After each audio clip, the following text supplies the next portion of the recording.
All right, everybody. Thank you so much for joining us for another Benfiquista Worldwide. We got a Mr. Benfica that goes by the name of Mike. He has an amazing podcast. He started up more Benfica content out there. So, as always, we're going to start at the Stadio Luge here, as everyone's familiar with their home away from home. And for today's edition, we're going to kind of zoom out a little bit, get over to North America, and spin around. This thing, for some reason, always likes to spin around backwards on me for some reason. I always have it set up correctly, and then for some reason, it always loops around. So I don't know why it gets all backwards, but you know what? Here we go. We're going to get it around here. Here we go. We're in Massachusetts, just outside of Boston. That's where we are today. Yeah. So somewhere in Mass is where we're at. We got our friend here, Mike, and thank you so much for joining us. Yeah, thank you, buddy. Hey, thank you for having me. This is extremely exciting for me.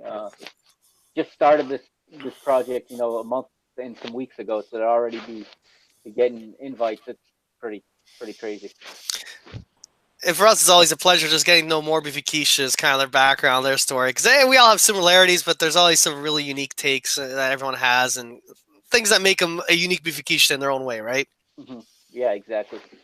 Yeah, absolutely. And I thought you'd be perfect, like I said earlier, when we were talking earlier, you'd be the perfect guy to have on.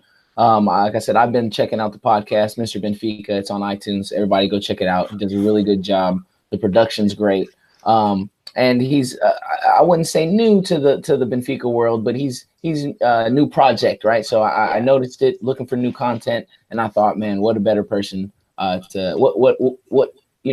come on the show and kind of explain to him his story and his project and what he's doing and kind of a cheap plug for him. Yeah, I appreciate that, and long time listener to all the Benfica content. So at some point, I thought, nobody's quite seeing things the way I see them because I have a background in coaching, and I coached for about 15 years before life got in the way and work got in the way, and I had to put that aside. So I wanted to get back into the game somehow, and the good part about not coaching all the time is I'm home to see Benfica now. Before I missed so many games because I was on the road coaching a game or traveling, and now I'm home and I get to watch. And it started because I didn't really like the analysis I see on Portuguese TV, and it sounds like that's reoccurring with a lot of these independent projects. Everything's about controversy, about referees, and I thought I could provide a different perspective with my background and how I see the game a little bit differently. Yeah, I think you're spot on, because I find if it's the independents, whether it's Sport TV or any of the other ones, I feel it's all controversies or sometimes even just bashing Benfica. And if it's BTV, it's over glorifying it. And yes, exactly. I love BTV, but they kind of smooth over everything and they don't want to talk about anything that's negative. It doesn't feel like it's a real story, which is, I think, what drives people. They're afraid of their jobs being threatened if they criticize the club in any way. Mm-hmm. Exactly. Right. It's an agenda. It feels like everybody's got an agenda that they're trying to push.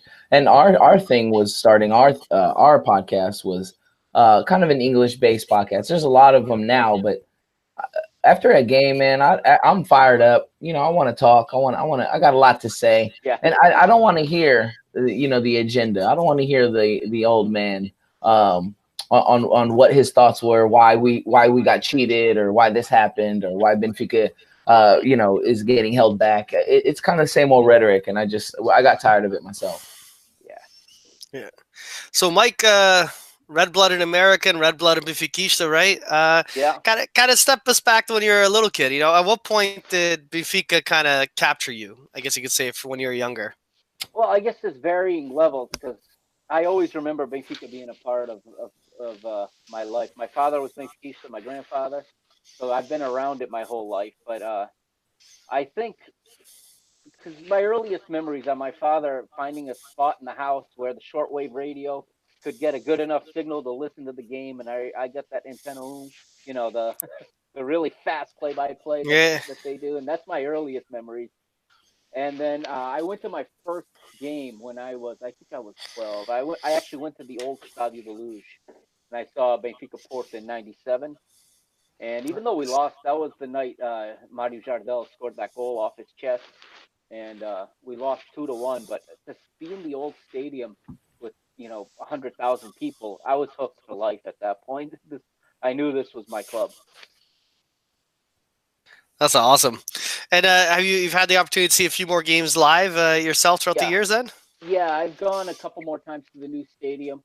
Not since 2009, I think was the last time I was able to get over there. But I've also followed them here in North America when they make their trips here. So I have been fortunate to see them a lot of times in my life. More than I've seen the local MLS team play in my life. So. And no offense to the New England Revolution, but they haven't had much to draft it over. They've got nothing. They got nothing for me. Fair enough. And I feel bad for Alex, because Alex is all the way out in California. So when Benfica makes their North American tour, it's always the East Coast. So myself outside of Toronto, or friends out in Montreal, or people in Massachusetts, lots of Portuguese there. But there's a huge contingent of Portuguese out in California. But the poor guy has to fly across the country to go watch some Benfica locally.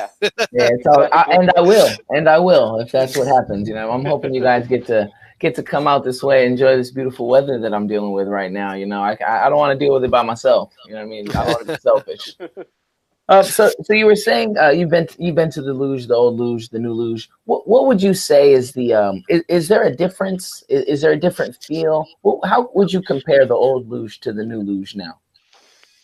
Well, the new luge is obviously very modern. I mean, I was young when I went to the old one, so my memory may not be perfect but I remember just it was the only time my grandfather saw Benfica play live was when I went over there and basically forced him to take me to that game. So that was great for me. That's a memory I hold. But it was very old school. There were no turnstiles. We had tickets. Okay, this was hilarious. We were in a stand there's no seats, right? It was an all standing only room section, cement, and it had rained all day. And one of my uncles just pulls over an usher, pulls out a water cache, and is like, "Find us some better seats." And they walked us, to another spot. And you don't see that in the new luge. Every seat is assigned, and it's very much like going to any North American sporting event in that respect, from a security point of view. But the new luge is loud because of the roof. The old luge was wide open. You were out in the elements. But it was a lot of people. I mean, when you see 100,000 in the old luge, and there's still empty seats, in several sections, pretty amazing to think about. And now it holds what, 65,000? 65, 68, something like that. Yeah. Depending on who we're facing, it depends on the kind of seat allotment, how they decide to do it, right? Exactly. Right. Sometimes when it's like a smaller rival, they can pack them in a bit more. When it's Sporting or Porto, they kind of give more of a buffer. You got to have those empty rows to buffer. Yeah. That's pretty cool. Yeah, no, my old man always, actually, it was funny this past weekend. I was at his place and he was telling me about how the old luge, for the big games, like the Porto games or the European games, because there's not proper assigned seating, they'd oversell the tickets and everyone just squish in kind of thing. Everyone just kind of huddled together. And there might be some sections that look empty, but it's just because no one's standing there. Everyone just wants to stand closer, so everyone just kind of squished a bit closer. But it sounds like a pretty radical idea to kind of go out there and check it out back then. Yeah, it's crazy. So how do you spend your time? When you watch your games, right? Is there a Casa Benfica you go to watch? Do you watch them at home? The older I get, the more I have to watch them by myself because other people bother me too much, or they distract me, and then I miss something, and I'm not happy when that happens. So a lot of times I'm at home, and it's after the wife and the kid go to bed. Right. No one's gonna interrupt me. I'll record it on my Fubo app. I'll try to, like, a lot of these weekday games, I'm at work. Yeah, so I've got to record it, and if I'm on a break or something, I'll sneak the phone into my drawer and turn it on and try to catch a few minutes. But to really watch it, I got to do it once I get home and after everyone's gone to bed and no one's gonna interrupt me. That's the way I watch it. I haven't been much of a cafe watcher for a while because, and I think it comes from my analytical way of watching the game that I've developed over years. So if I can't see everything, I'm not enjoying it the same. So like last week's game against Moreirense, that camera angle was so low. Oh man! And I talked about this on my show. I could not really see the formations. I couldn't see what was going on. It was like recording it like when you're a kid playing in a park and your dad's got the camera at field level and he's just moving it, or on his shoulder or something. I think we mentioned that same camera angle Yeah. on our show too, man. Yes. It was bad. It was so bad that we don't even know if this phantom goal. I mean, it's still it'll go down in infamy. If did it happen, there's one half side that didn't happen. I watched it live, and the other half saying, "I'm telling you, it went in." Odie went and Exactly. picked up the ball, and I'm like, I didn't Yeah. see that happen live. I didn't see it pick it live. It wasn't a goal. Like See that's that? how bad it was. That this goal You will ever had be. a It will never die. you ever had a non-goal dominate conversation for so many days like that one? No, no kidding. Plus, it isn't like it was like a 1-0. It was a huge Yeah. blowout, also, right? Yeah. And even Exactly. then, even if you think we don't goal, then it gets into the whole debate: was he actually offside, onside? Because I was the Yeah, whole and then like, it starts but they another Oh, focus it debate. more on the wasn't. goal. See, I was saying he wasn't offsides. He wasn't offsides, but it wasn't a goal. Like I watched it live. To me, it wasn't a goal. I'm Yeah. always gonna believe that it wasn't a goal. The camera angle led me to believe it wasn't a goal. Right. So blame anybody if you blame Sport TV if you want to blame anybody. Exactly. Exactly. That's awesome. And then over the years, because obviously watching when you're younger and as you've grown up, and both at home and in Portugal, is there like a team to you that kind of stands out the most that you kind of still like when you reminisce talking about Benfica?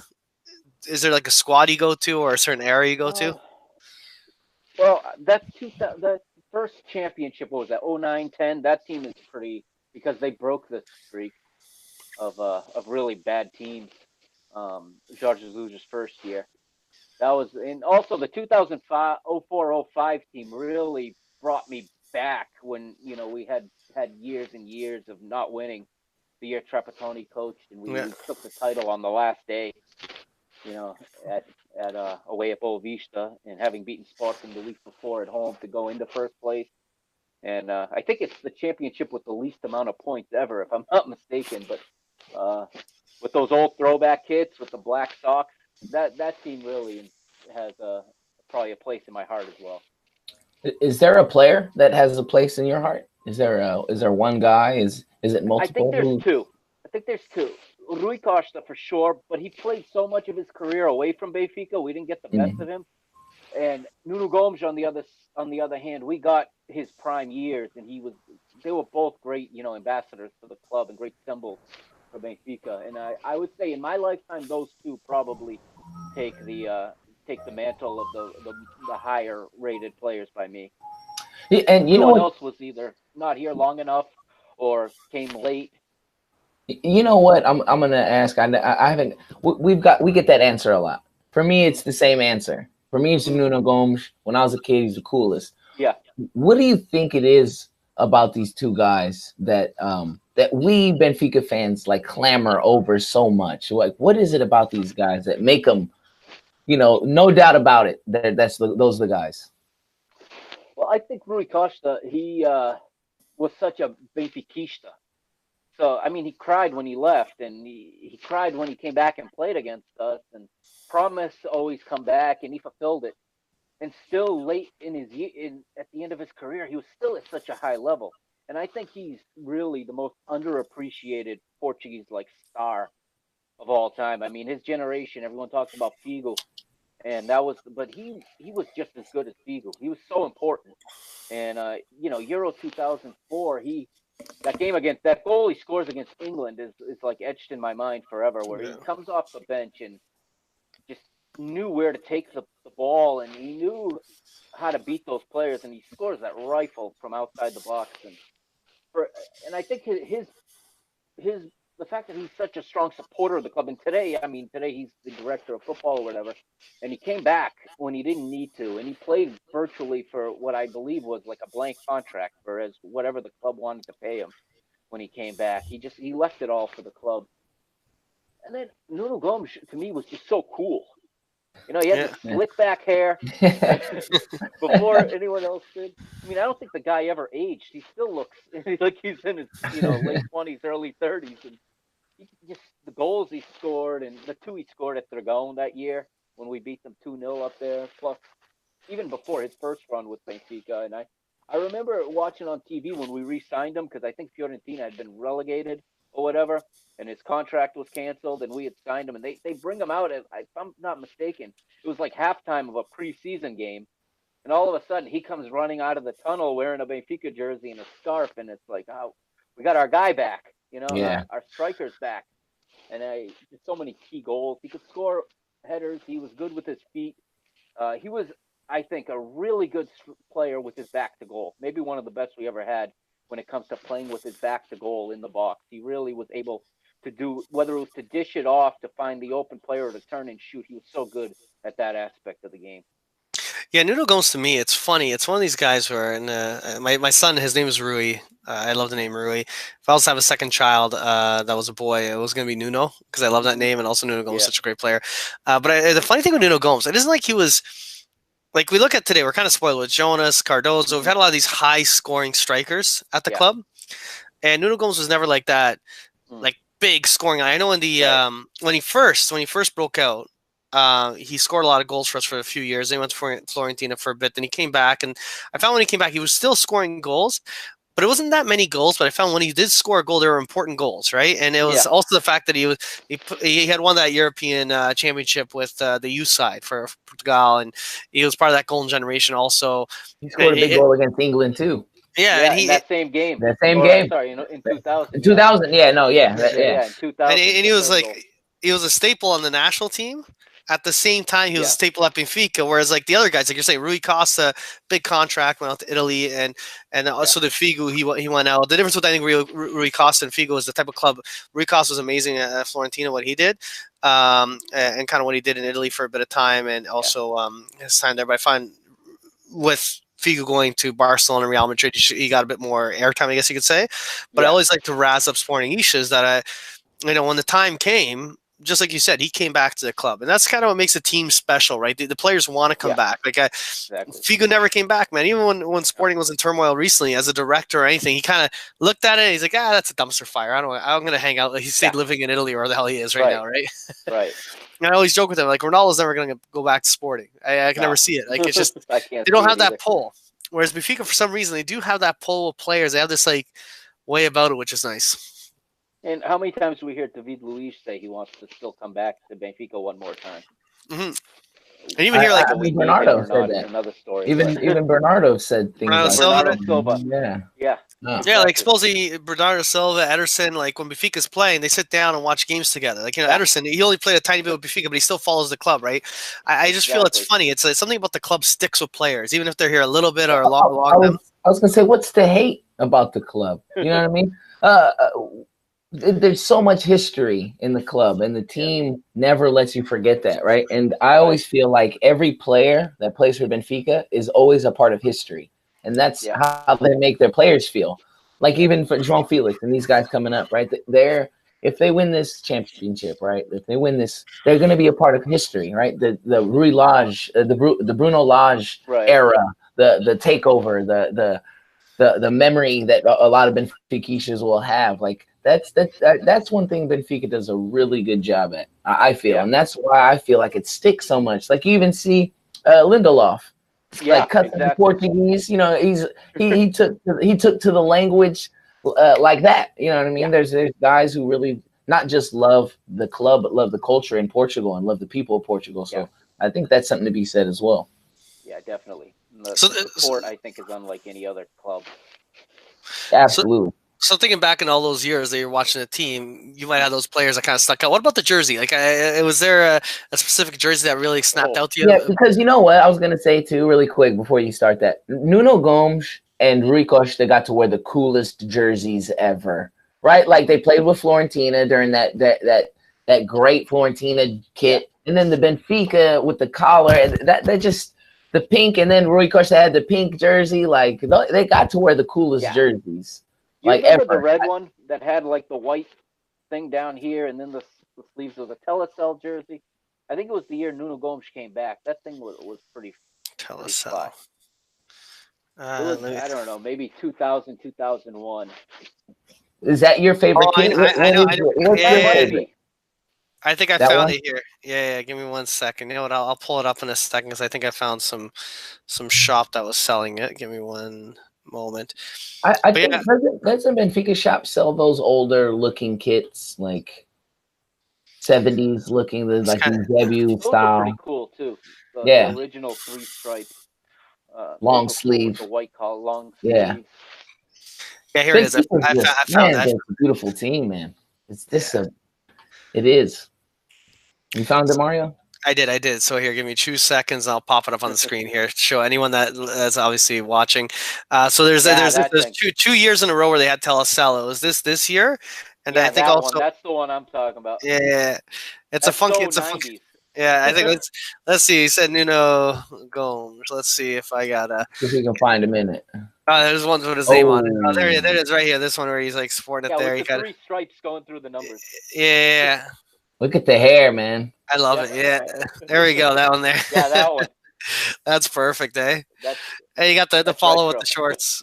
You know what, too? Everyone says the hair. Whenever, anytime anyone brings up Nuno Gomes, hey, man, it's the hair. The hair was. That's Portuguese hair. They proud and shit. Oh yeah. It don't get better than that. It doesn't. It really doesn't. Outstanding. And now today in the modern game, Benfica, is there like a standout player that like pops out more to you, like whether it's this season or the past couple of seasons? Well, let's see. Probably before this season, I would say Aymar was that guy. Yeah. But I'm getting big on Gabriel, man. I don't know what it is about him. It's all the little things, and obviously João Felix too. But I want to see João Felix like in a number 10, not in 79. You know, I want to see him in a 10 or a 7 and put that jersey, you know, in the team shop to sell 1 million, you know, jerseys before he leaves the club. Yeah. Jonas too. Jonas is way up there too because ever since he came, things turned around. Yeah, no, Jonas is one of those things where we had that Cardozo was such a dominant force. Mm-hmm. We won the first championship, or the second championship with George Jesus, but we won that championship, the Tetra series we went on. I think Cardozo was the first one, and then there was that breakout fight he had after that game with him and George Jesus, and they got into confrontation. He got pushed out of the club, and it's like, okay, we're going to miss those goals, and we get the Jonas guy, which seemed to have had his own set of controversies in La Liga, and kind of seemed like he was in the tail end of his career, and he just came in and lit it up, and that was the thing, man. It was kind of cool to have a guy that could one-up Cardozo, which we didn't think would happen. Yeah, and he carried Rui Vitória, I think, for those first two seasons. He covered up for a lot of the technical deficiencies. Yeah, scoring key goals. I wanted to ask you, because you said you had some background in coaching. What's the difference between the two eras, the Rui Vitória era, even this season? Just let's narrow it down to this season. Yeah, the first half, the Rui Vitória half, and the Bruno Lage half. What is it about these styles of football these coaches implemented? What did you see? What's the difference? From what I understand and what I've read, the big difference is one coach didn't really believe in the importance of training, and the other is all about the importance of training. So I think it's, you know, Rui Vitória's players ran out of gas when he was coaching. I think he was maybe too much rest. He didn't really tactically, he was more basic. He coached the team the way you would coach a Vitória Guimarães or a Rio Ave, and he would hold the team back a little bit more. And like we always say, they'd get that goal, and it was like everybody retreat. Bruno Lage comes into the team, and all of a sudden he puts higher value on training, and you can see that they're playing a much higher rhythm, a much higher tempo. And even guys that never play are slotted in, and they're holding their own. I mean, with Rui Vitória didn't rotate players enough either, in my opinion. He would run someone until they were injured, and then they'd be replaced. And that guy would never find his way back into the team until someone else got injured. And Bruno Lage's teams, they play a high intensity, almost like similar to a Jurgen Klopp style in England, where they play at a high tempo, high press, and they maintain it. You know, they say you can't high press for 90 minutes, but Benfica comes close in some of these games. They really maintain it. The fitness level is there, and Bruno Lage has a fitness background. I know I read an interview, and he said his original ambition was just to be the preparador físico, the fitness coach. And, you know, being slotted in as head coach kind of fell into his lap.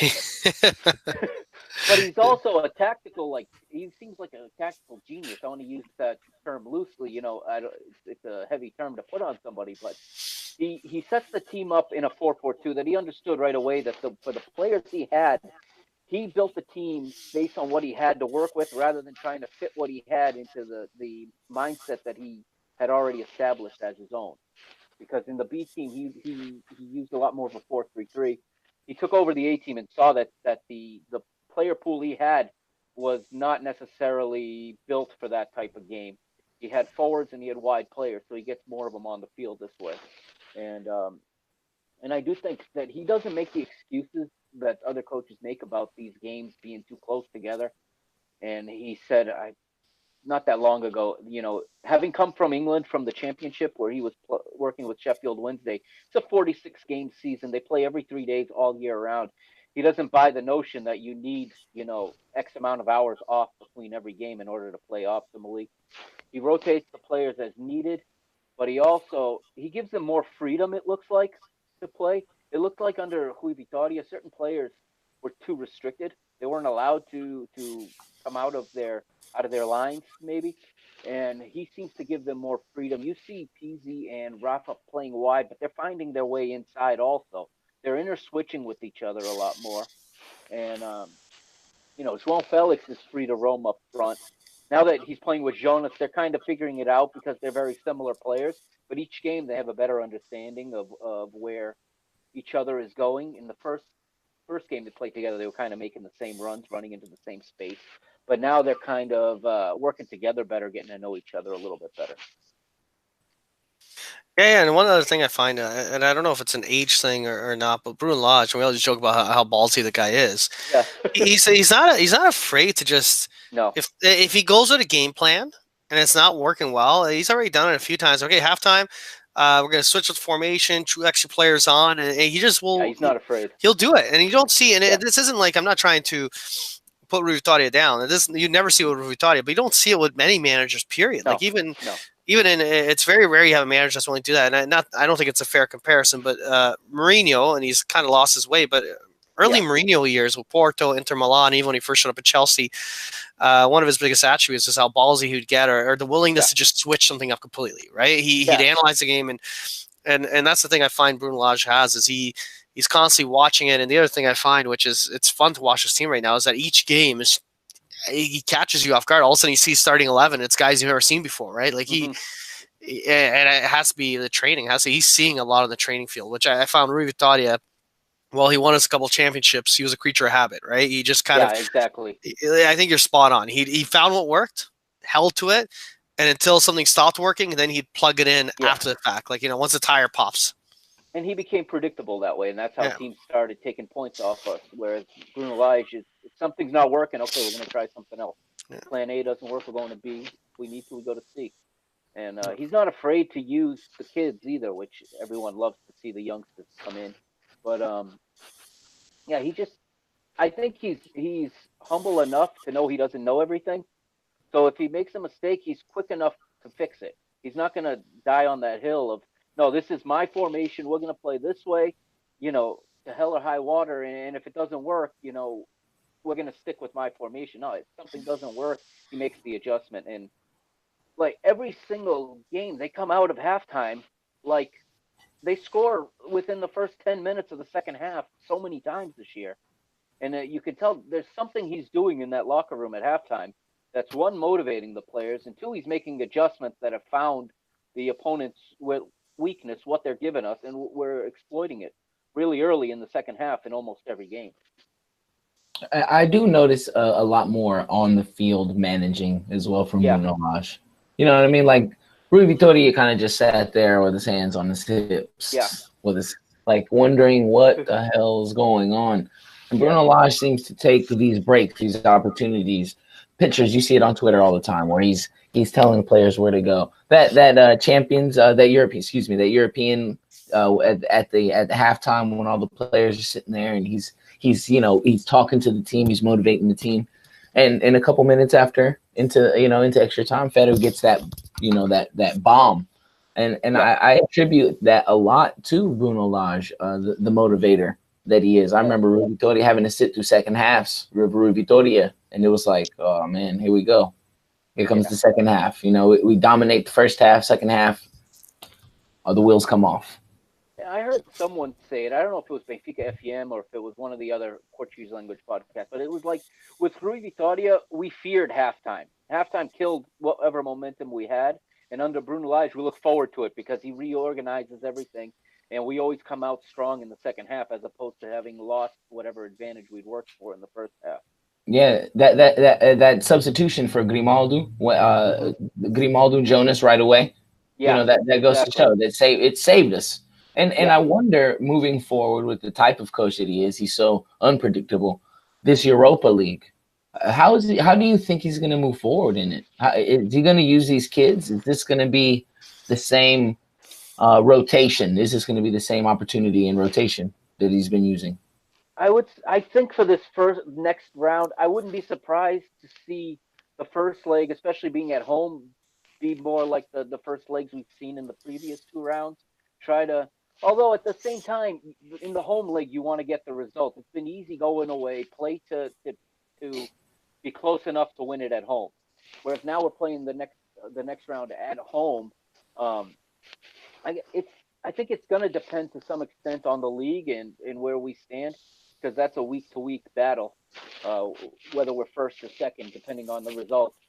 But I think if players are healthy, I think you're going to start to see a stronger 11 in the Europa League now because we're in the final stages now. So I mean the final is a possibility, and I don't think when they first got knocked out of the Champions League and dropped into the Europa League, they had plans of advancing. That's why Castillo was sold and why Fajeda was loaned out. I don't think they planned on playing these extra games. They thought they'd have a round or two, and that would be it because the team at that time was not doing well, and even second place was starting to seem like it was going to be a battle at that time.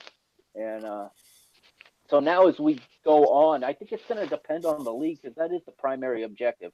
As much as we want to see Benfica, win a European title, I don't think anybody wants to sacrifice the league for that either at the same time.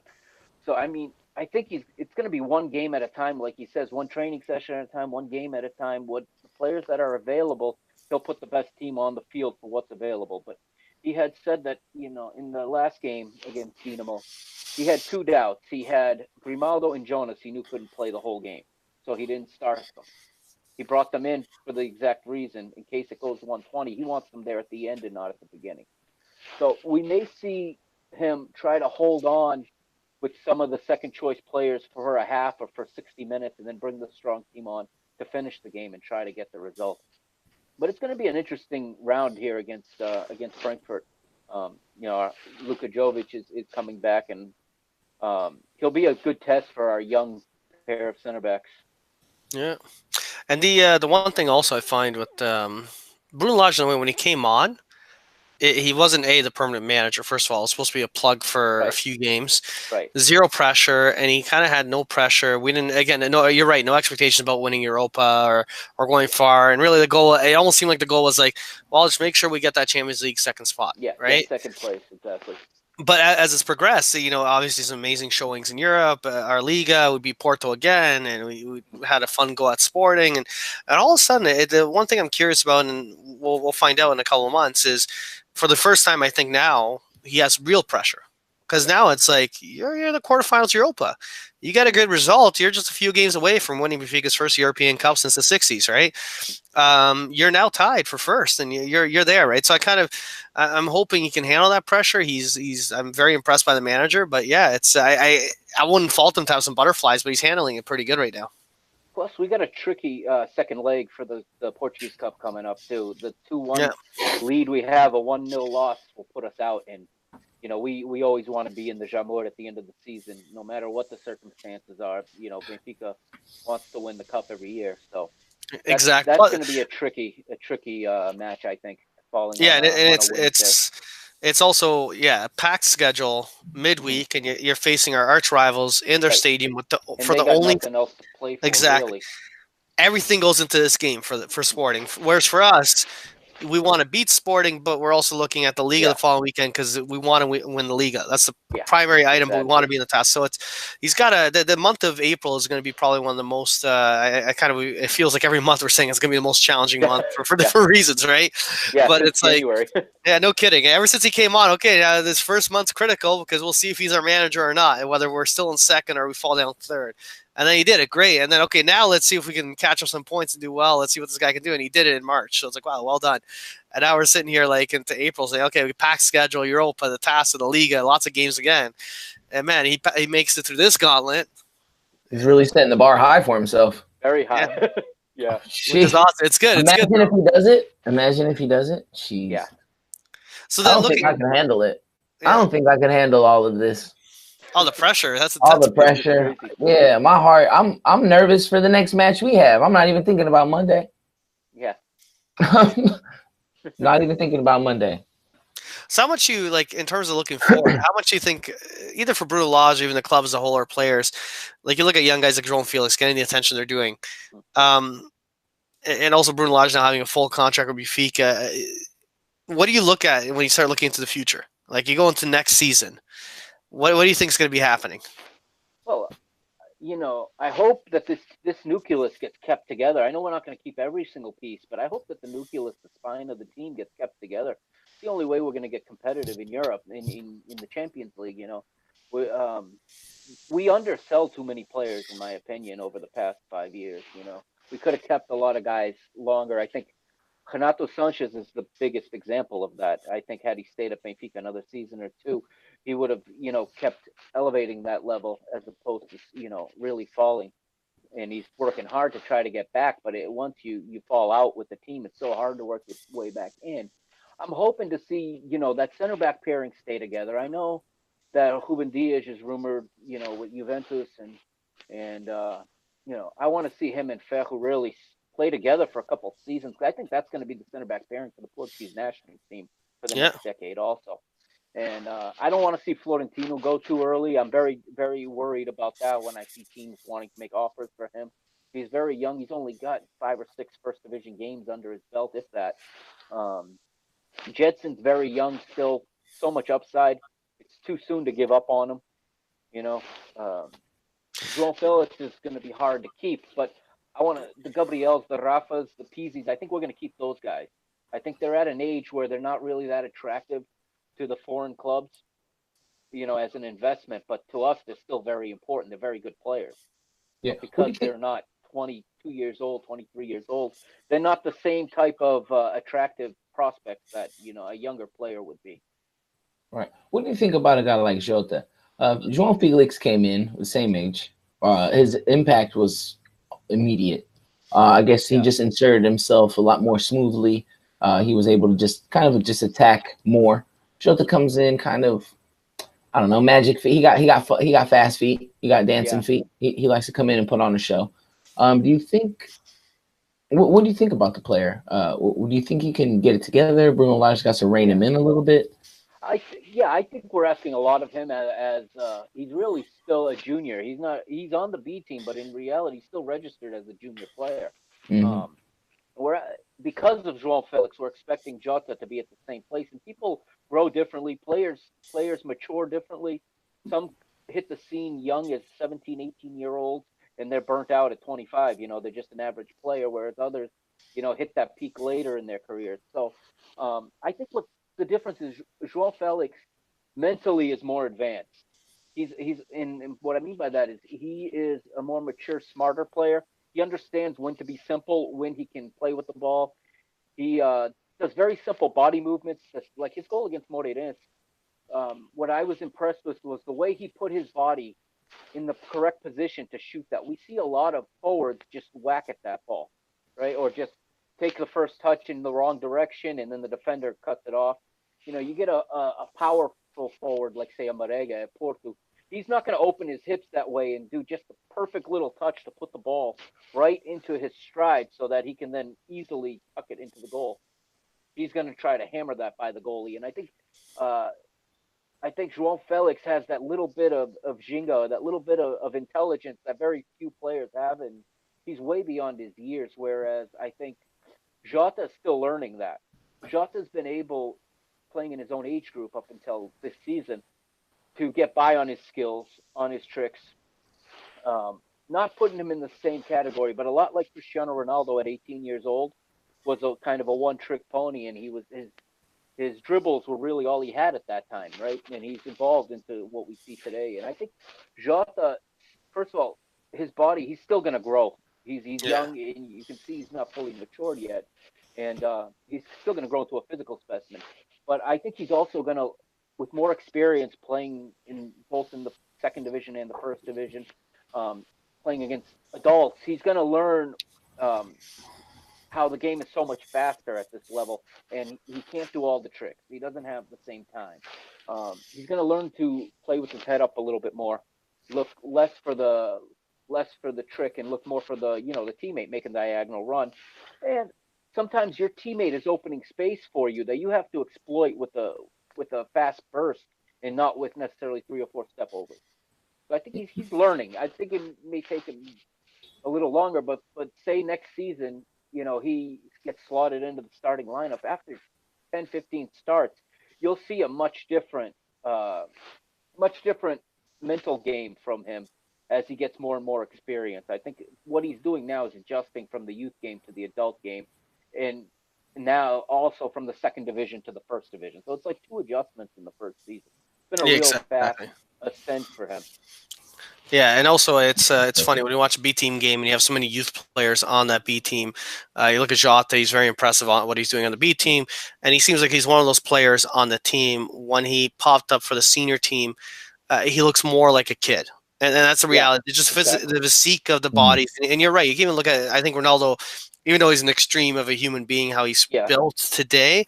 That 18-year-old Ronaldo was a scrawny little kid, right? And even look at bigger guys like a Rooney was a big guy in his prime, but kid Rooney at Everton was still like, and they're still building out. And I just kind of want to go back a little bit to something you said, because you brought up Renat Sanch and you brought up kind of the future of the player, them managing the transfers. And everyone goes, oh, we sold Renat Sanch for a great deal, yada, yada, yada. It's an 80 euro transfer. But the reality of it was Benfica only got 35 million for Renat Sanch. 45 million contingent on objectives, and last time I checked, I don't think we're not hit any objectives for the past few seasons. I think he hit the first season. I think he had enough appearances that first season, and that was it. And that was about it. Yeah, and we got, I don't know, 5 million off that or whatever it was. It wasn't too much, but we got like part of it got ticked off. But one of them was winning the Ballon d'Or, right? Yeah, no kidding. That was one of the objectives. So, and given the most recent kind of, I don't know how real it is, but all the stories coming out of him kind of demanding a transfer out of the club because he's not playing, and I guess he's not getting along well with the coach or whatever's going on. There is a real risk that all of a sudden I'm hearing all these rumors for João Felix, $120 million, but I would despise to see Benfica not only sell him, because I'd love to have him, but also sell him on, we got 120 million, we hit it, but it's 50 million up front, and here's a bunch of like, he has to win things he has to do. Long shots. And you're not getting the real value for the club. Like, I think if Benfica held on to Renat Sanch, I think he would continue to do what he was doing before, and he would have done well for the club from a performance standpoint. Maybe we would have won the Penta, right? Because he got transferred. Was it the Tetra year, or was it the year prior? I'm trying to recall now. Year prior. It was Rui Vitória. That's right. Season, you're right. Rui Vitória's first season, but I think that Tetra year would have been great for him because he would have had another championship on his belt, more experience. We again went to the Champions League. Went out to knockouts. Maybe we would have gone, because we got knocked out round 16 instead of the quarterfinals. Maybe we would have gone to the quarterfinals again with him. I think the value up front Benfica would have been a lot higher. So selfishly for the club, we make more money. But no, I agree with you, and I'm hoping in this situation we talked about a little bit of all these players that like Jovic we brought up, and then we got Raul, and we got a little bit of Lisca money, and we got some other players that we're selling out that are not core players. That hopefully that keeps the need to sell away for at least this season, right? Yeah, at least let's see if we can take the same team from one season to the next and see what we can do. Yeah. Instead of replacing so many pieces every off season or just interchanging. Now, we've had an interesting chat with a few people just more recently on this one item, which is the league is the most important thing for Benfica, especially where we are right now. But now as we kind of progress towards the quarterfinals, if you had a situation, end of the season, Benfica can win Europa or Benfica can win the Liga de Portugal, one or the other. And I know Europa's not a high-ranking title, but where would you like if you had a choice and you could like guarantee that title? If I could, well, it's funny because I think this would go against everything I've said on my pod for the past 4 weeks about the importance. But for a guaranteed title, I would probably take that Europa League title just to end that discussion about Yeah. the ridiculous curse of Bella Gutmann and whatever. Just to get that out of the way. Let the Portuguese stop talking about how we haven't won in Europe in however many years, and they've won 4 times or whatever. If it were guaranteed, I would probably take that Europa League title right now. Allow us to play in the Super Cup next year against the Champions League winner. Good exposure, and it would be a nice. It's a competition we've never won either, which there's not many of those anymore for Benfica. So it would be nice to see a new trophy in the museum. I'm taking on a new personal venture in a week's time, and it's funny. I've been talking to these people for quite some time in terms of it's a personal on the work side. But one thing when people ask about to get to know me on a personal side is I bring up Benfica. It's part of my life, and I brought it up, and this guy knows nothing about soccer. He's a hockey guy. I live here in Canada. Yeah. Anyway, so I popped by that office last week just to take care of some paperwork and stuff, and he's like, oh yeah, I know. I talked to someone, a friend of mine that knows soccer, and I told him you're a Benfica fan. I'm like, yeah. He's like, he said something about you guys having a Hungarian curse, and I was like, I was like, that's the first thing this guy brought up to me, and that right there, when you're saying Bella Gutmann, I'm like, just to kind of, it's kind of like the Red Sox in Boston. They had a curse. It for a was, while, yeah. Right? I grew up with that. So yeah, the exactly. Bambino, right? Is that what it is? That one or whatever? Yeah, it was the curse of Bambino, and now it's most kids growing up now never even heard of it. They still talk about that on TV. They in our last game, the announcer was like, "You heard that?" Yeah, he was talking about. I'm like, and we haven't tied yet. We're not tied yet. It's 0-0, and I'm like, why do you have to go there? Like, this not fun. You know what I mean? That's something my grandfather talked about to this day. The curse. You know what I mean? Like, but it's fun. It changes. About the Europa League, he's like, don't worry about it. That's all he tells me. Don't worry about it. I'm like, what do you mean? It's cursed. Don't worry about it. Yes. Don't. You've had don't enough go heartbreak. There. Yeah. He said, worry about the Liga. That's it. That's the thing. I agree with you. It's funny. Like, I'm going to use a Boston because our friends out of Massachusetts, but Boston, prior to that whole Bambino thing, it's a good sports town, but they don't win. And now it's like the Boston is the city of champions. They win everything. It feels like it almost the mentality switches. So that's why personally myself, that's why I agree with you. Like I want the Liga every single year, but and I don't value Europa higher than our Liga. But I just feel like I want to just tick it off, especially after that recent run with Chelsea and Sevilla. You know what I mean? I just want to go there, get it, and just throw that shit out the window and then get that. With that word guarantee, absolutely, I'll take the European, even if it is a secondary one, if it's guaranteed. Sure. That's awesome. Oh man, I was always conflicted on that. I'm slowly converting Alex over. Yeah, every time we talk about this. Yeah, it's just the Liga. You know what it is with the Liga too? It's like it feels like we're supposed to win it, right? So it's like if we don't win it, it's a lot more shit that we'll get if we don't win the Europa League. Right? So if we don't get the Europa League, they'll just be like, yeah, good try. You guys got far. But if you don't win the Liga, it's like, damn, y'all lost the Porto again. Yeah, it's like y'all lost the Porto again. You're like, oh my god. So that's kind of that digs in me a little bit. We've never gotten to play Celtic or Braga in a European final either. So we always seem to, even in the Europa League, we face either a big club like Chelsea or we face Sevilla, who's the most successful team in the history of that competition. So we always find ourselves, no matter what final we go to, against a giant. Whereas Porto's beaten Monaco, Celtic, and Braga in their 3 finals that they've won. So a little bit of bad luck on our part in that department. Maybe this is the year that it changes. Maybe. You never know, right? You got to be in it to win it. All right, exactly. And we're there. We're there. At least. Yeah. And we're there. And I was hoping it would have been Chelsea and in the final for us again to kind of. That would have been nice. Yeah. You know what I mean? To get that off and just beat them. But it looks like if we get past Frankfurt, which was my pick, that was who I wanted to play. I wanted to get this Jovic thing. I wanted him to come to the Rouge. I wanted to beat him. I wanted to say, see what you did. See what you made us do to you. You're out. You know what I mean?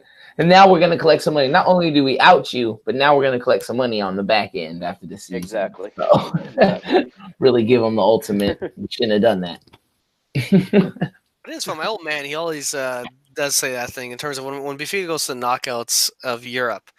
A lot of times when we don't win, like a European championship, obviously we haven't won in ages. But if always feels like when we don't get it and we get eliminated, we're eliminated by the team that eventually wins the Champions League or eventually wins Europa, Yeah, or it like does seem that way. it isn't like it's customary of us all of a sudden like.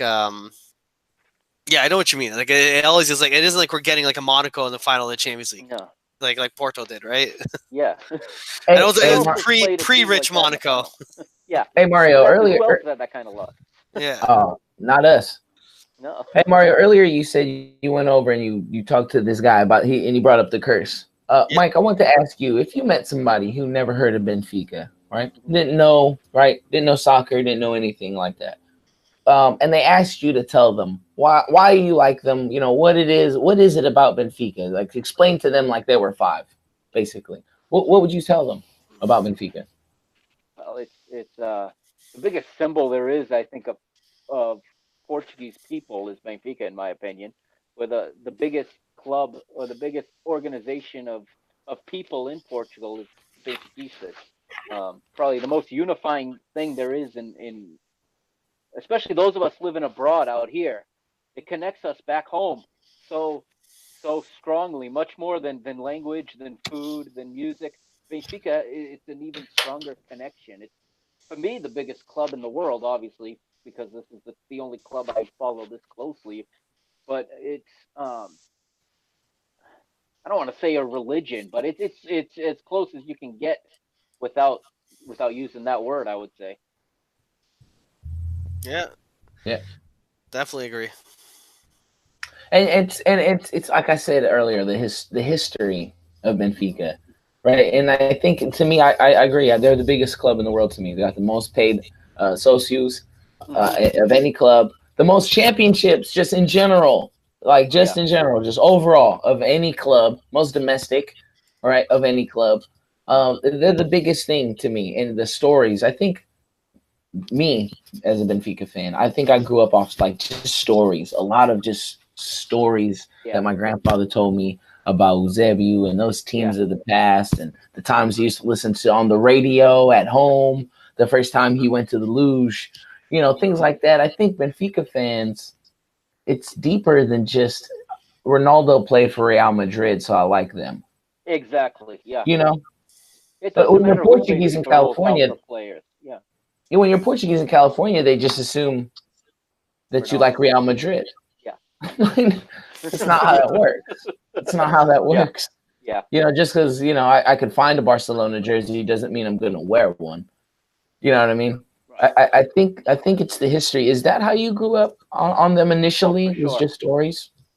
For sure. I remember, watching a game or whatever, and you'd see a goal, and my grandfather would be like, "That was nothing. Eusebio scored that when he was 19 years old from midfield with a heavier ball."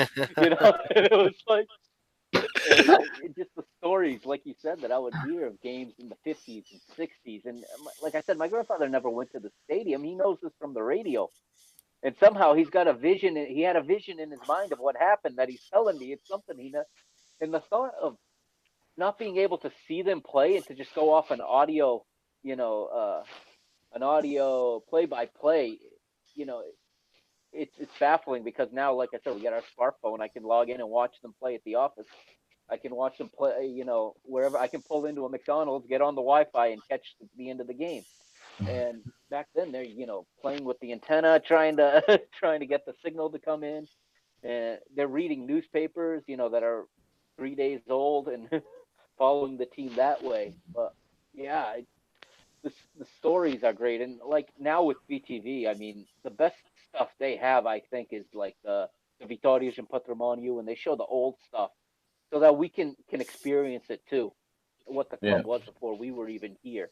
You can see like the winning the European Cup over Real Madrid and Barcelona, and you can see Eusebio's debut.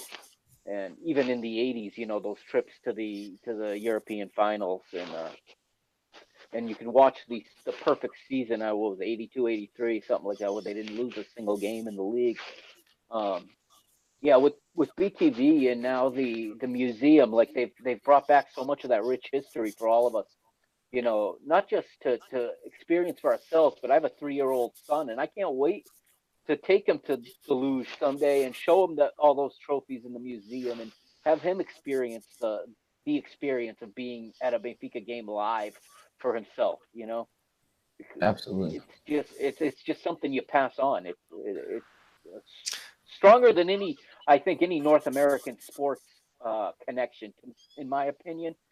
Here, clubs they're franchises, and the team exists because the league put them there. Whereas Benfica grew up as an amateur team that slowly got bigger and bigger and bigger and bigger to the point where it is where it is today. Yeah. Starting as going from amateur to professional, to signing players, to paying players, you know to where it is today, to foreign players. It was such an organic growth as opposed to, say, the NFL deciding that this city needs a team. There's your team. You don't get that same Yeah, connection they're you have selling there. Roots. in North America. They call it a product, right? The product Right. on the field or the product they're Right. making. They're selling you something, right? They're trying to Mm-hmm. get you. Yeah. Whereas Benfica is it's something else, and it's funny. You got a 3-year-old, right? My little guy's 7, but when he was 5, he went to Lisboa, right? And so I taken my little guy to the Ottawa Fury before, which plays in the Yeah. PDL league, and then I he. actually coached against them. I was up in Oh, Ottawa really? once. Yeah, Sick. yeah. When I was Very cool. coaching in the PDL, I went twice to Ottawa. That was Very my cool. first Who'd you coach out of experience with. curiosity? It was Boston Victory the first year, and then it was Real Boston Rams the second year. Very And then cool. the third year, Ottawa had gone to the NASL, so we ended up playing the Impact 23 in Montreal. So Yeah. those were my 3 trips to Canada. That's sick. Very Yeah, cool. But it's funny. You got a certain experience on that one, and I've taken my little guy TFC games. But when he went to Lisboa, and he first game ever, now he kind of spoiled the kid. I took him to when we won the Tetra, right? So he got yeah, to see Benfica yeah, lift the championship for his first game ever, score a shitload of goals. But we yeah, went to the museum during the day, and he saw all the trophies. And little kids are getting a little bit bored, but he was still yeah. kind of like, even though he's a little kid, was getting bored. He was kind of all these shiny things everywhere. He kind of was looking around. He kind of got a kick out of the photo of the European Cups because we got the photo with him there. And Yeah. then ever since we went to that game, anytime we've gone to like a TFC or something else, even when when we went to New Jersey and they faced Yeah. Juventus, he Yeah. came there. He likes it, but whenever I talk to him, let's say bedtime or we chat, and I bring it up, it's the Stadio Luge was like, no, he remembers. He's 7, but he remembers. Yeah, no, that was different. There's Yeah. something about it that is different, and it's hard to explain sometimes, but it is a very different feel. It's majestic in the way it pulls you in, right? Really, it is. Yeah. Speaking of all these North American fans, Benfica's due to come back out to the United Yeah. States here pretty soon in this International Champions Cup. But how would you, if you were Benfica, how would you reach out more to these North American fans? Because by now they got to hear, I'm not saying us, but they have to hear the noise that North American Benfica fans are making nowadays on Twitter. On Twitter, it's like a whole world. I don't even know that another soccer team has the type of world that Benfica has right now, because I live in it, right? I don't know the Barcelona Twitter or the Real Madrid Twitter. I don't know that. I know the Benfica Twitter, and it's live. It's pumping. There are new fans almost every day because of Twitter. How is the Benfica going to reach out more to this North American market and tap in? Because I'll tell you what, and I'm not throwing them under the bus, but Americans have a lot more expendable money, right? Yeah. Especially Benfica fans who want it, right? You buy Fubo. I do too. That's $20 a month just for Benfica TV, right? I'm willing to fork. That's the only reason. Yep. Yeah, I'm willing to fork over my hard-earned dollars, right, to watch this club, right? I do a show on during the weekdays. Just because I love them so much, right? There's many of us just like me, just like you, like Mario, who do this. How are they going to tap in more, man? How are they supposed to do this? You asked that, because I've said this on my pod a few times, and they really need an English language TV partner. The games need to be on in English here in the United States. Not everyone speaks Portuguese anymore. Some people are 3 generations removed and they're still following Benfica. You can't shut them out because they don't speak English. That's Right. me. So I mean, exactly. I mean, I'm fine watching games in Spanish, but I'm a hardcore. If I was not, I don't know that I'd be fine watching them play, on Gold TV in Spanish. I All right. think the league and especially Benfica is because they have their own TV channel. It's even easier for them to partner, and they did for a while. They had it with Gold TV in English in the past, Yeah, but to get a Univision had real, a couple of times. I yeah, remember Univision. get a real visible English language North American TV partner, I think would be the first step. And you'd open yourself up to a whole new world of Benfiquistas. They don't even have to be Portuguese anymore. It could just be people that like soccer. That if it's presented well enough, they're gonna follow this team. How many Americans follow Dortmund? And it was before Christian Pulisic got there, and most of them I've heard this on the Yellow Wall podcast, Dortmund's. A lot of them it was from playing FIFA and selecting Dortmund all the time. They became fans. I mean, if you expose people, I think you can. There's people you're gonna hook in, and I think also being part of this International Champions Cup as often as possible is very important. Also, even though it does put certain constraints and it creates certain hurdles in your preseason preparations, I think the payoff on the other end is invaluable to get an even bigger following here in North America. And what is your on that championship, right? Because I've been a proponent of if Benfica wants to grow, right? They can't keep tapping into these same markets. This Right. and look, I know it turns out, and I'm not throwing anybody under the bus or anything like that. But Mario said earlier, the big contingent of Benfica fans in California are here on the West Coast.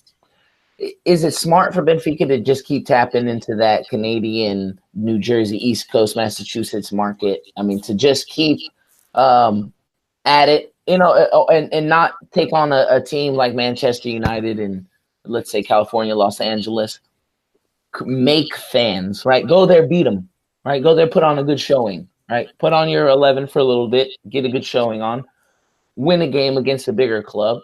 Maybe you maybe you earn the respect of somebody who's never even heard of you, or just keep tapping into the same. No, Is that the smart way to do it? I think it would be smarter to go to new markets and Northern California, for example. Play a Latin team. You'll get a big house, against one of Mexico's teams, and you sell 20, 30,000 tickets because Benfica doesn't go out there that often. I'm sure you're going to get people to travel from all over the West to see them. Wherever and just from looking at the stats of my own show, I got a pretty good percentage of people downloading it in California and in British Columbia. All right. So the fans are definitely out there. And there's also now newer communities of Portuguese sprouting up in Florida. Go to Florida. I'll be in Florida. I'd love to go to Florida this summer. Or like take on a big team because what happens with Benfica, it looks like when they're scheduled to be the one to draw the tickets. Like against Juventus last year Mario was there. You can say how overwhelmingly pro Benfica the crowd was. Yeah. And the time they were here before, they played in Hartford in Connecticut against Fiorentina, and it was only Benfica fans. They didn't fill the stadium. The other team really didn't help in that aspect because they don't have much of a following. Then they played the Red Bulls in New York, but they had played 2 hours away 2 days earlier, so you didn't get people traveling to New Jersey to see that game. Yeah. If they take on a Real Madrid, Barcelona, Manchester United in a new market, I think that would help. You play one game in a heavily concentrated Portuguese area, and you expand in your other game. Or if you play three, you go to a new market for one of them. I think they tried that with Pittsburgh last year. I was there. I think they almost had the right idea with the idea of the Pittsburgh one, but I think they should have reversed it where the weekday game, make it the Juventus game because you'll get a good turnout no matter what.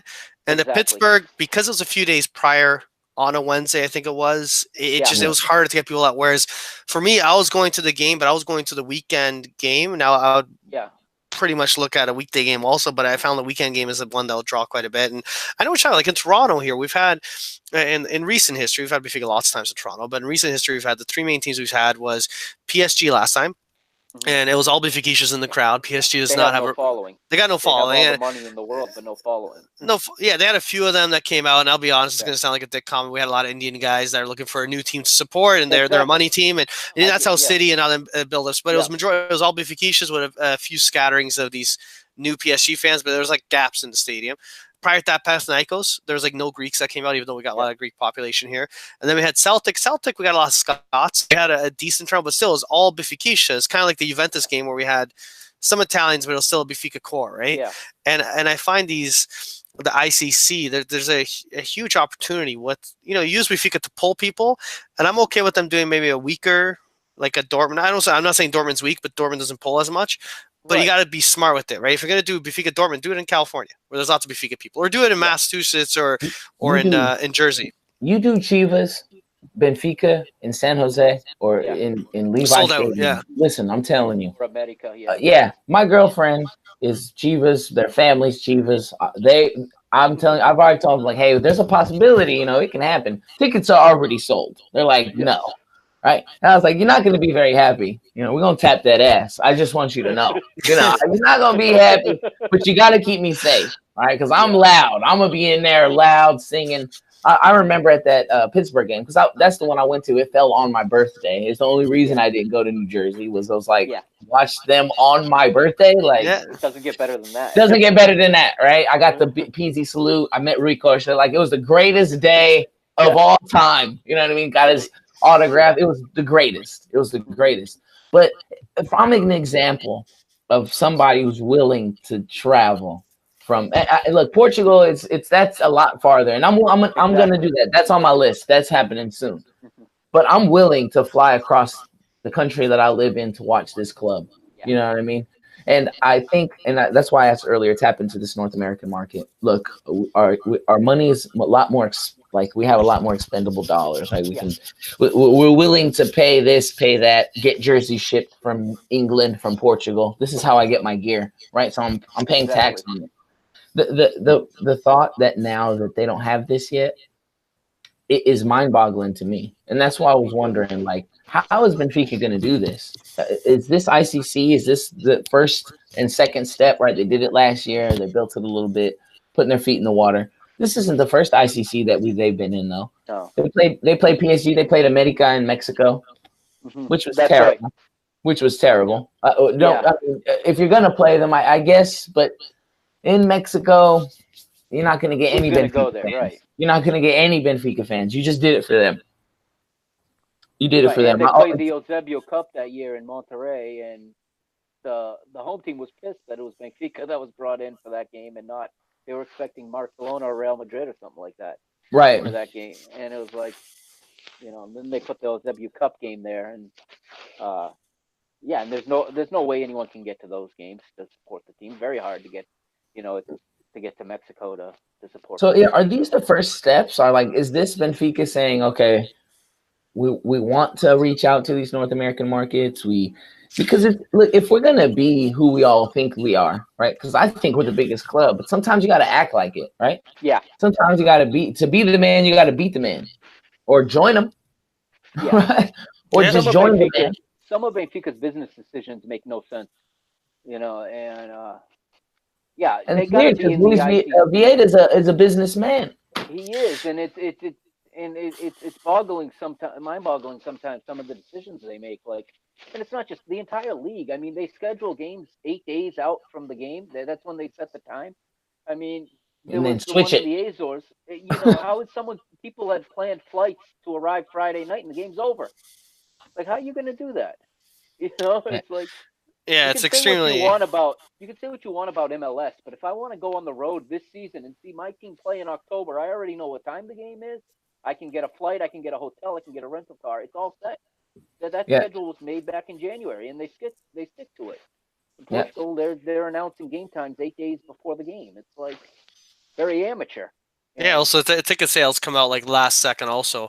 I do want to add, though, I agree with you. I think it's been kind of ass backwards for a very long time in terms of the outreach to the English population. But I really feel like just very recently there has been a bit of a shift. I think Benfica TV is missing an English component per se, but their website, and I got the website up right now on the screen for a reason. Years ago, I'm good with Portuguese myself personally. Yeah. As long as I need to, I'm a bit slower on the reading, but I can manage the site itself. This and that's all in Portuguese, as you can see. But they Right. have changed it in recent years. This is actually relatively new. You click the button on top right, you see Portuguese, English, and Spanish. I clicked back in the day. If you clicked English, it was a bare bones. But now it's the Yeah. full built-out English website. All of them. Mhm. Weekend with a lot of Benfica. It's I don't know if who does it, but it seems like they're doing the speech from the They're gala. doing a better job of It seems yeah. they're starting to do it. Even like the home jersey, kind of see it feels like this is an English based website now on Benfica, which really is the original site itself, which is nice. I hope if they, I think you're right. If they, because they have these international rights, I don't think it's that hard. And Benfica did have a couple commentaries that were doing coverage, English-based coverage on the Yeah. team for a few years, and you'd see it on BT in England. You saw it Right. on some of the feeds over here. I don't know why they stepped away. They got to go back to it because I think with Fubu, I think so too. Yeah. yeah, I think if you have an English-based one, I think for a lot of people, there's so many people out there that would, I think, watch more matches. And I think Alex is a prime example. He is of Portuguese descent, but he was from the U.S., right? Mhm. And my son's born here in Canada, and I hope I can teach him a bit more Portuguese. But the reality is, like, if it's everything. hard. It's hard, and if everything's all in Portuguese, you start losing that next generation. There isn't that immigration Yeah. anymore. Like that Right. That space is connection done. gets lost. Yeah. Yes. So now we need them to kind of go a step further. You look at Real Madrid and Barcelona, like some of their biggest success has been just their English exposure that they get. Everything's in English, everything they do, and you almost forget they're a Spanish team. Right. Like you really do. More of a global team. Yeah. Yeah, and so you got to do a bit of that, and so I'm hoping they go that route, and obviously we're going to find out a bit more information as we come in the next couple of days here. We got Wednesday is going to be the announcement in terms of the schedule for the ICC. If they come out here, I'm gonna cry. Yeah, and I'm gonna cry. I'm hoping Yeah. between these 3 days, Wednesday, Thursday, Friday. I think I heard the Wednesday is the actual schedule. I hope it's actually the who we're facing.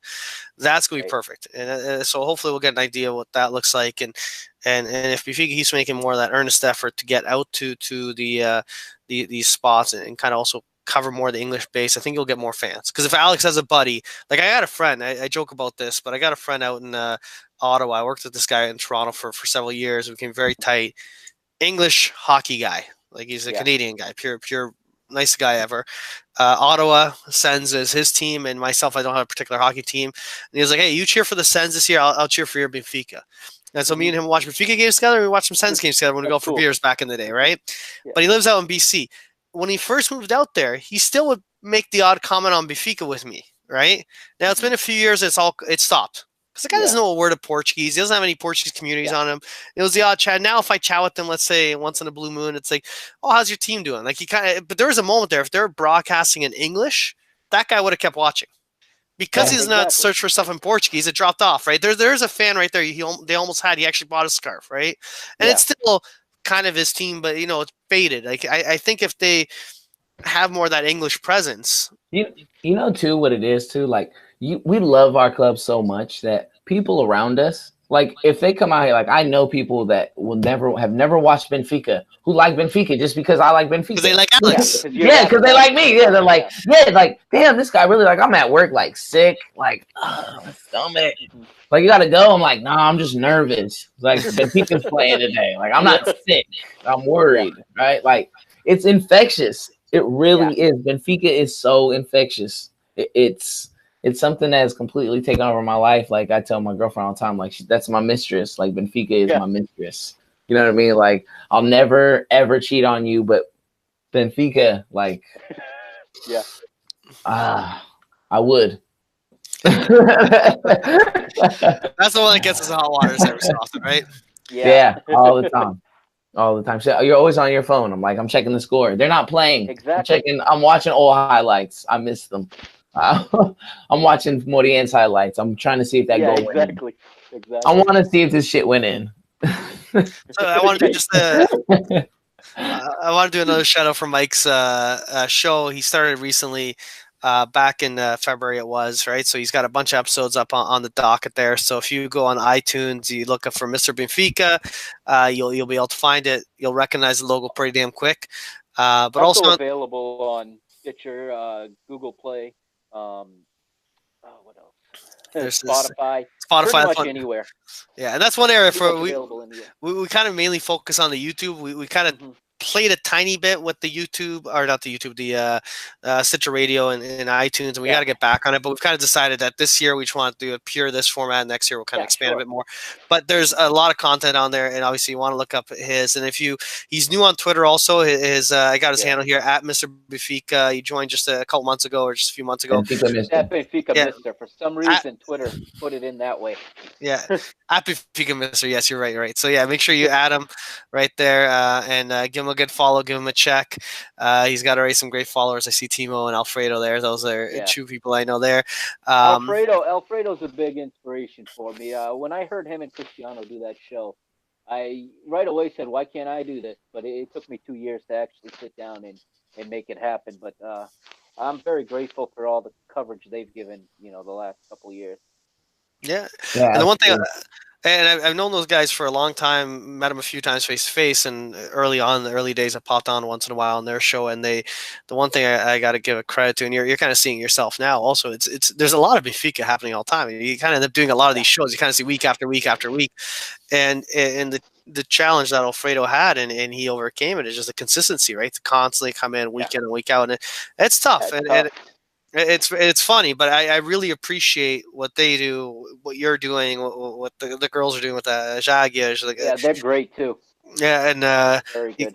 You also got like Conversas and Benfica FM, like you said, out in Portugal. You got those other guys out there, and lots of other shows. Three Tugas as well. Yeah. That's one of my good. I love that show. I always plug them all the time. I love when you guys had Bruno on. I love that. Oh my God, Bruno! Oh, man. As a you know what? Me and Mario had a meeting about that. We're like, look, let's go easy on the guy. All right, we're gonna show him that Benfica fans we're classy. All right, we got class. All right, we're not gonna beat the guy up. All right, but oh man, I had the little devil on my shoulder. Like, come on, get him. We had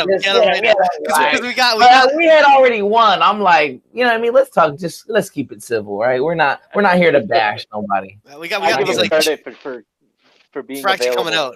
Yeah, I give him a lot of credit for that. And he, we got a lot of groups on WhatsApp, and there's one group we have where he's part of it, and Alex, so we got him on there also. And it's funny, like, very respectful to him on the show, on the chat. I'm a bit of a dick to him at times. He's a good guy, but man, that guy really does.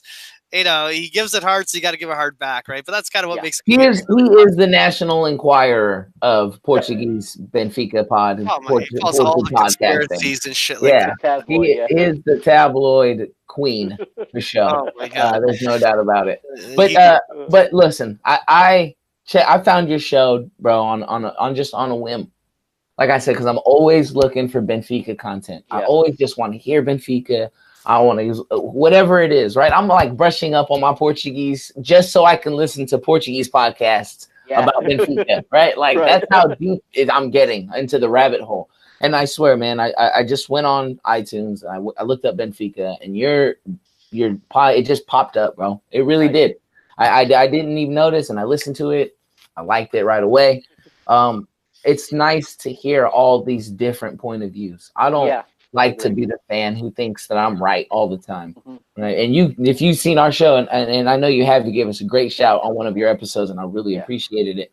But we, Dylan and Mario, sometimes we go at it. Yeah, we can really it can get heated, right? But that's what makes it fun. That's what makes this all worthwhile, right? Because sometimes I'm converting, like Mario said, I'm converting. I'm trying to convert him on the Europa title, but we're always getting at each other, right? Like I know Dylan has his viewpoints, and he's pulling at me or pulling at Alex, and we all get along well. But that's the thing that I love is, like again, we brought up Alfredo, Cristiano. They have their different opinions, the way they look at things, right?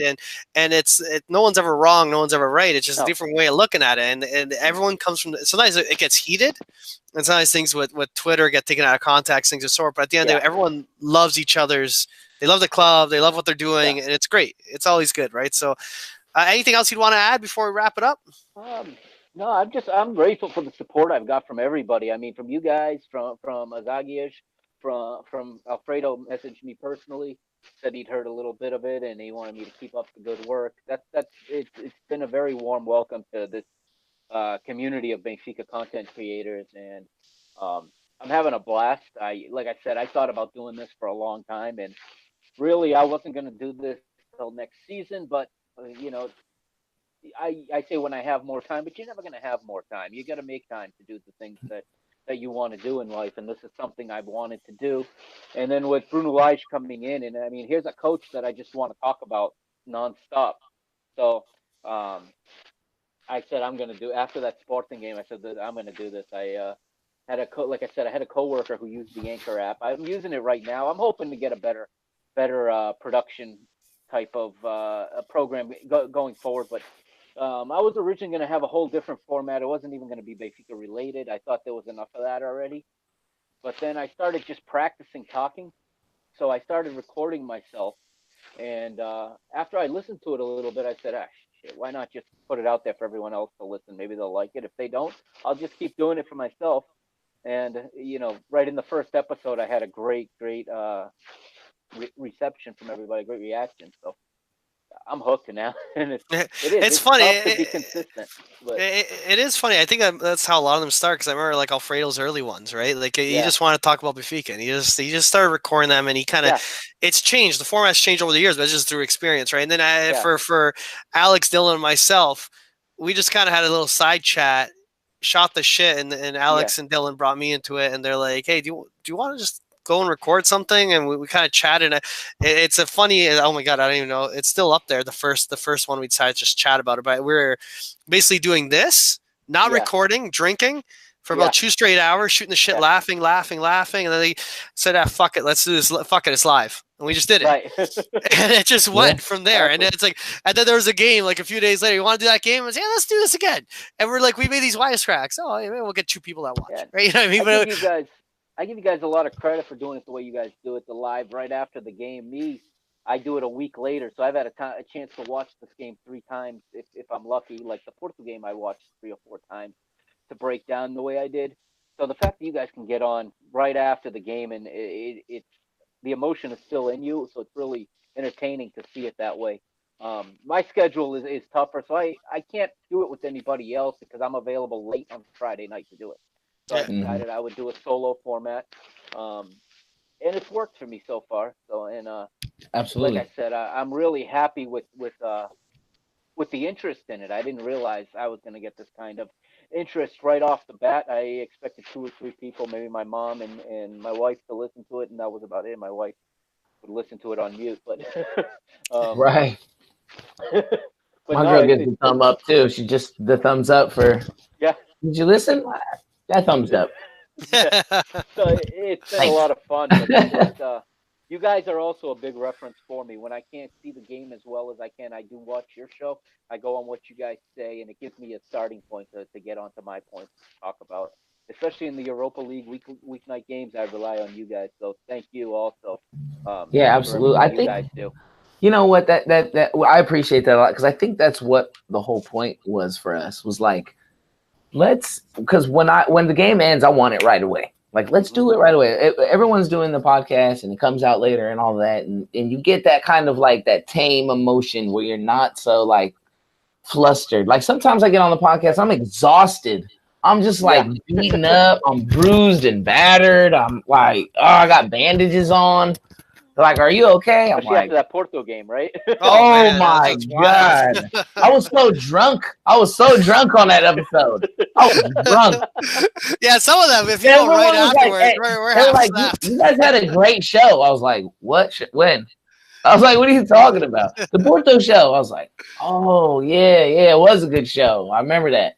I remember that now. That was a good day. That's right there. That's the one I caught live, too. That's the one that I actually was able to catch live and not later on, like the others I watch after the fact. But that one I caught live, and that was great. Yeah, but the guys in North America especially will empathize with the fact the midweek games, the Europa League games, task games in the middle of the week. Like, it's funny. Like me, Alex, we're chatting, and Dylan's out on some site. He was like sneak into the shop and watch the game, and Alex is like watching it in his office. And a few times, I strategically book my meetings, my appointments. Okay, I'm gonna not have a fake appointment or an appointment here, and I run out and watch the game somehow, and then get back to the office. And then finally, when we get on, okay, we set a time to get together. sometimes we barely have any chances to actually talk beforehand. We just go and we're kind of rambling through it. And sometimes, like we were joking recently about that recent game with the goal and Mourinho's goal. Did it happen? Did it not happen? How we actually argued for about 5 minutes, Right. and eventually and then these guys convinced me, okay, fine, it didn't happen. And then later on, I see this other fucking video of it, and then we're like, oh man, we already voted that it didn't happen. I'm gonna stick with that. Doesn't piss off the me and Dylan called it, so all the Benfica fans can put it to rest. Me and Dylan voted. Yeah. It wasn't a goal. It never went in. I swear it went off the backboard, and I just listen. It wasn't fun, but it's fun. But yeah, no, it's so. Thank you so much for everyone tuning in, everyone that watches. Please get on Twitter. Please get on iTunes, Spotify, Twitcher, whichever one you guys go on for. Look up at Benfica Mister and check him out. Give him a follow. Thank you so much. I appreciate it, guys. Thank you for having me. Thanks, Mike. Appreciate it, man. All right. Today.